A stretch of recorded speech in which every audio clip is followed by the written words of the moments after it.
కూడా చాలామందికి పునరావాస పథకం కింద సహాయం అందలేదు. అదేవిధంగా కొంతమందికి అయితే అందవలసిన నష్టపరిహారం కూడా దక్కలేదు. వాళ్ళు చాలా బాధతో ఇందులో పేర్కొన్నారు. మల్లారెడ్డి అనే రైతు ఇంటి వాసాలనే చితిగా పేర్చుకొని ఆయన చనిపోవటం జరిగింది.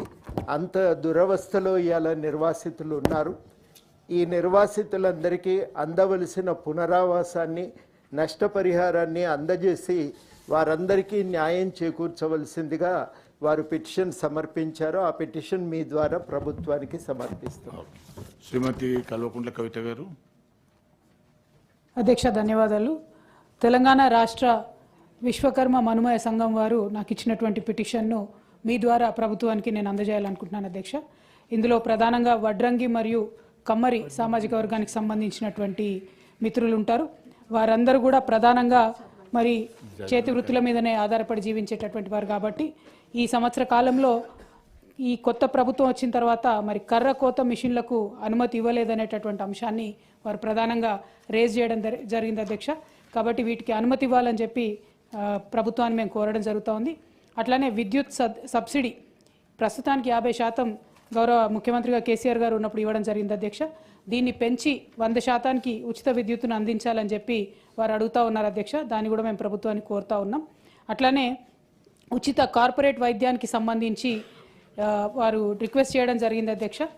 ప్లస్ వృత్తి సంబంధిత వైకల్యం ఎప్పుడైతే జరుగుతుందో వాటికి సంబంధించి ఇన్సూరెన్స్ని తప్పకుండా ప్రభుత్వం చేయాలని చెప్పి, ఎప్పుడైతే అట్లా యాక్సిడెంట్ అవుతుందో తక్షణ సహాయం కింద 5 లక్షల రూపాయలు అందించాలని చెప్పి వారు డిమాండ్ చేయడం జరిగింది అధ్యక్ష.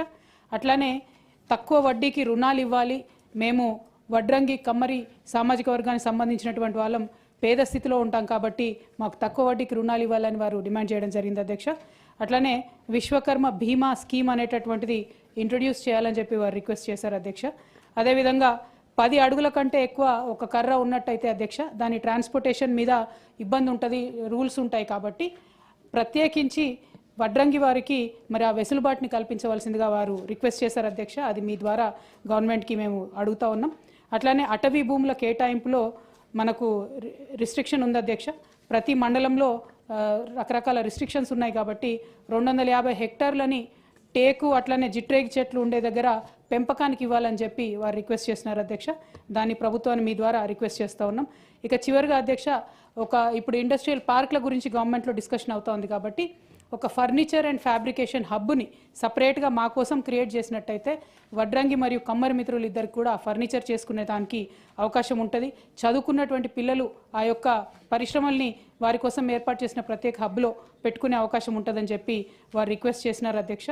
అట్లానే అగ్రి యాన్సిలరీ కేటాయింపులు అంటే వడ్రంగి మరియు కమ్మరి మిత్రులు చేసేటటువంటి చాలా పనిముట్లు అగ్రికల్చర్లో వాడుకుంటాం కాబట్టి అధ్యక్ష అగ్రి యాన్సిలరీ కేటాయింపు చేస్తే దాన్ని జిల్లా యాక్షన్ ప్లాన్ ప్రకారం కేటాయించడం జరుగుతుంది అధ్యక్ష. ప్రభుత్వం ఇక్కడ నుంచి సెంట్రలైజ్డ్గా అన్ని జిల్లా కలెక్టర్లకు ఆదేశాలు ఇవ్వాలని చెప్పి వారు కోరడం జరిగింది అధ్యక్ష. అట్లానే చివరిది, ప్రభుత్వం చేస్తున్నటువంటి ప్రాజెక్టులలో వారికి ప్రాధాన్యత ఇవ్వవలసిందిగా కోరుతా ఉన్నారు అధ్యక్ష. ఇదివరకు బీఆర్ఎస్ పార్టీ అధికారంలో ఉన్నప్పుడు అధ్యక్ష ఇట్లా కుల వృత్తుల్లో ఉన్నటువంటి వారికి 20% ప్రభుత్వ కాంట్రాక్టులలో రిజర్వేషన్లు ఇవ్వడం జరిగింది వివిధ సంస్థలలో. అట్లానే ఇప్పుడు కూడా ప్రభుత్వం చేసేటటువంటి పనులలో మరి కిటికీలు డోర్లు అన్నీ కూడా వడ్రంగి మిత్రులు చేసి పెట్టే వాళ్ళు ఉంటారు కాబట్టి బయట రాష్ట్రాల నుంచి వచ్చి చేసే వాళ్ళకు ప్రాధాన్యత వస్తుందని వారు బాధను వ్యక్తం చేసినారు అధ్యక్ష. ఈ పరిస్థితిని గత సంవత్సరంలో జరిగినటువంటి పరిస్థితిని వారు ప్రభుత్వం పరిశీలించి మరి కమ్మరి అట్లనే వడ్రంగి మిత్రులకు సహాయం చేయవలసిందిగా తమ ద్వారా కోరుతా ఉన్నాను అధ్యక్ష. తాతమది గారు. అధ్యక్ష, మీ ద్వారా రాష్ట్ర ప్రభుత్వానికి గౌరవ ముఖ్యమంత్రి గారికి ఈ యొక్క పిటిషన్ ఇస్తున్న అధ్యక్ష. ఖమ్మం జిల్లా దానవాయిగూడెం బీసీ వెల్ఫేర్ హాస్టల్లో ఎలుకకాటు గురై విద్యార్థి లక్ష్మీ భవానీ అనే విద్యార్థి కాళ్ళు చచ్చిపడిపోయినాయి. దీనికి ఇప్పుడే ఉదయం నాకు కాల్ రావటం జరిగింది అధ్యక్ష. ఈ అమ్మాయి 10వ తరగతి చదువుతుంది అక్కడ. ఇంతకుముందు కూడా 2 సార్లు అమ్మాయిని ఎలుకలు కరవటం జరిగింది.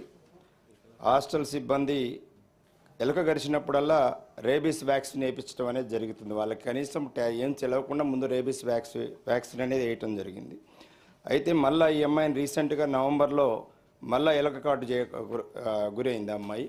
ఆ అమ్మాయిని ఇప్పుడే ఈ లాస్ట్ మంత్ అమ్మాయిని ప్రైవేట్ హాస్పిటల్ తీసుకెళ్తే డాక్టర్స్ అన్ని టెస్టులు చేసి అంటే రిపీటెడ్గా రేబీస్ వ్యాక్సిన్ వేయటం వల్ల అమ్మాయి కాళ్ళు అంటే